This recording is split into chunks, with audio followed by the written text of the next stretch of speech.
Are you looking for a Class B motorhome that's not going to cost you an arm and a leg? Well, stay tuned because we've got just the coach for you. Welcome back again, ladies and gentlemen. Paul Chamberlain, the Air Force guy, RV matchmaker here at Campers Inn in Jacksonville. By the way, if this is the first time you're visiting our channel, be sure to subscribe, like, and comment. But today we're going to be talking about the Dave and Matt vans out of Colorado.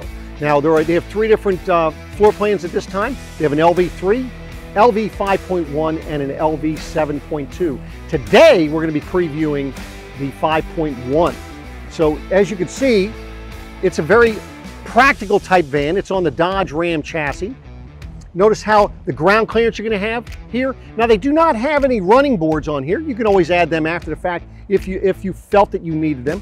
But it's a very rugged look and very basic. Notice we do not have an outside awning.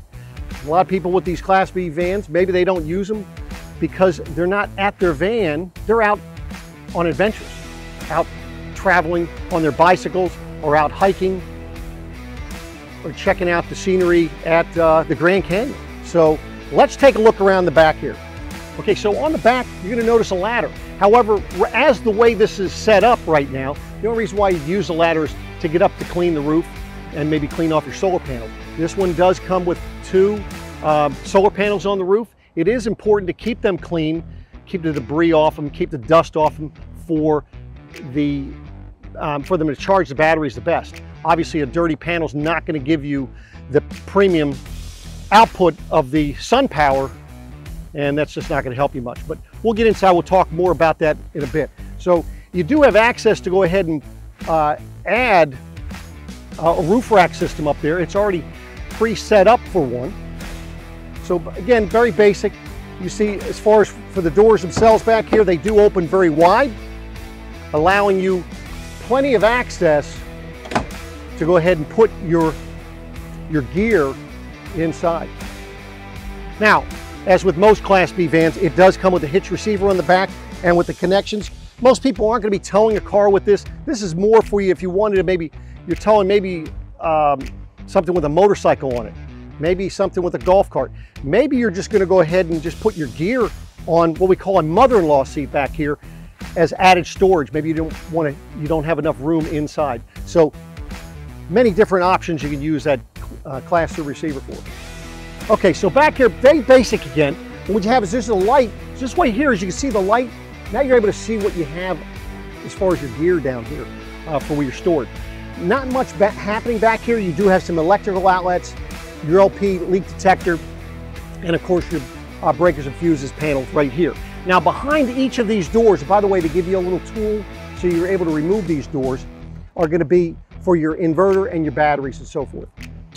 This one here has two 100 amp hour lithium batteries, and you can upgrade that if you wanted to. You can add an additional, I believe up to 2 or 3 more batteries that you can add for this particular one here. So on the driver's side, you have only 2 things on this side. You can have your electrical connection, makes it very easy for you to figure out how far you need to be from your post in the event that you're going to use that. And then the other nice thing is that your gas port is right behind the driver's door. It makes it very easy for you when you're pulling into the gas station because you're going to know exactly where you need to be.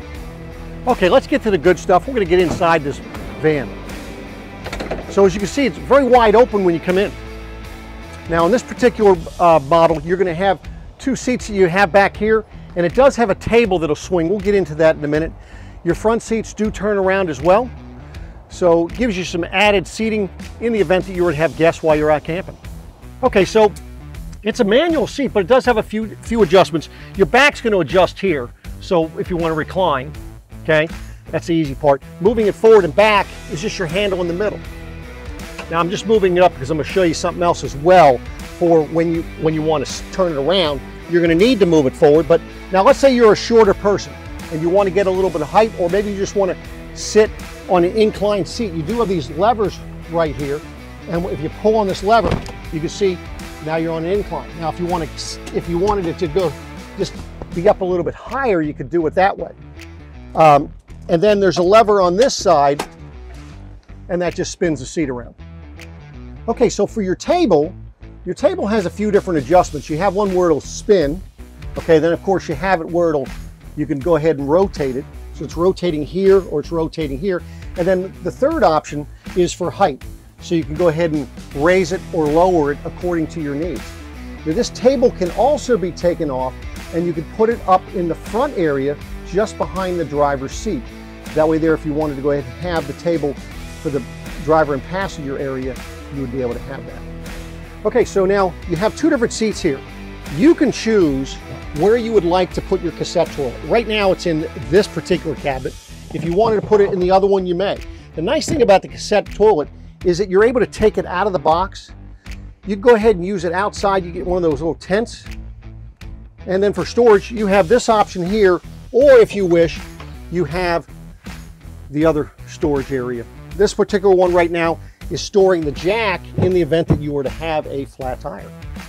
Okay, so for the bed in here, right now we just have it folded up here, but the bed, the length of this bed is 70 inches in length.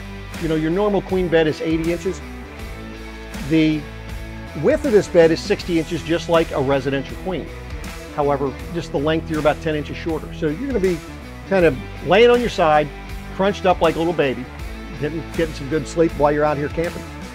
So another little feature that I think is a benefit to you is the fact that they have this little tire pressure little gadget here. So you're able to fill up your tires. As you can see, you're just gonna plug it into a 12 volt and you'll be able to, you know, if you have low in pressure, no more having to go to the gas station and paying $1.50 for air. You've got free air here. Okay, so as I've mentioned, very basic setup, but you still have the necessities. You have your toilet, you have a kitchen. So in your kitchen, you have an induction cooktop. The nice thing about the induction cooktop, if you're using it and put your hand on it, you're not gonna burn yourself. You do have a refrigerator here. This is a 12 volt refrigerator. Now, with your 2 solar panels on the roof, if you're out boondocking, chances are you're gonna have plenty of power for your trip. Good size sink, kitchen sink here, high-rise faucet. Notice your storage bin behind your faucet there, and the window is there, which works out well with your power vent fan. That way there, if you're cooking here or using anything, you can go ahead and open that window, turn this fan on, and it's gonna pull the air right through the window, right across the counter and back out of here. So you're not gonna be filling your camper with smoke and any of the stinky smells for whatever you're cooking in here. So with the cabinets, you're gonna notice you have a nice clean look. You don't have the handle, I mean, like you do for the door for your drawers. All you do with the drawers, you're just gonna push in and they open up. But nice, deep, full extension drawer glides on these, on all of them. So it's none of that stapled stuff that you see in other motorhomes. Now lastly, your controls here. So nice thing is for the lighting, you have 2 different lighting controls, and this is so you can dim, it's a dimmer for your lights. So you have your overhead lights here on the one switch, and then of course the one over your kitchen here. Then of course USB charging, 110 charging. This is going to be for your water pump. Then this is your control for the battery. It's a very simplistic system. They use the Renogy batteries. So right now it's showing that we're 100% charged. Now we are plugged in.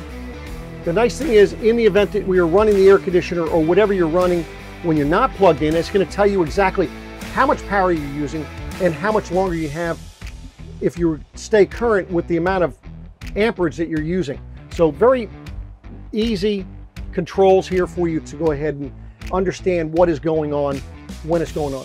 Now you can always add additional solar panels to the roof on this particular model if you wanted to. So you can add more panels, you can add more batteries if you wanted to. And then one other thing here is your inverter charger, your Xantrak inverter charger. That is here. What that is going to do is invert your 12 volt power over to 110. So that way there, in the event that you're not plugged into power, you're able to use your outlets to run 110 items.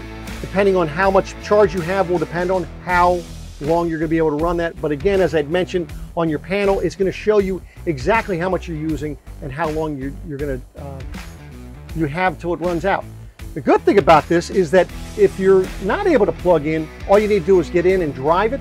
You're going to need to get your RPMs up to about 1200 to 1600 RPMs in order to charge your batteries. So keep that in mind while you're out camping. So some other features, very easy for you for your cruise control. your windshield wipers, your high beams, just changing your settings and so forth. You're able to look through here. Voice control for your phone if you have it Bluetooth. And the parking brake, all you're doing is you're pulling it on or pushing it off when you get to your parking. Otherwise, the rest of this dash is pretty much the same as you would see in any Dodge Ram chassis. So there you have it, ladies and gentlemen. What are your comments? What do you think? You liking the van? And this van has a lot of little features. It's very basic, but practical. For more information on this van or any other RV for that matter, please reach out to Campers Inn and let us help you get your best deal. Please like, subscribe, and comment on this video. Thanks for watching, and we'll be back at you again soon. Take care.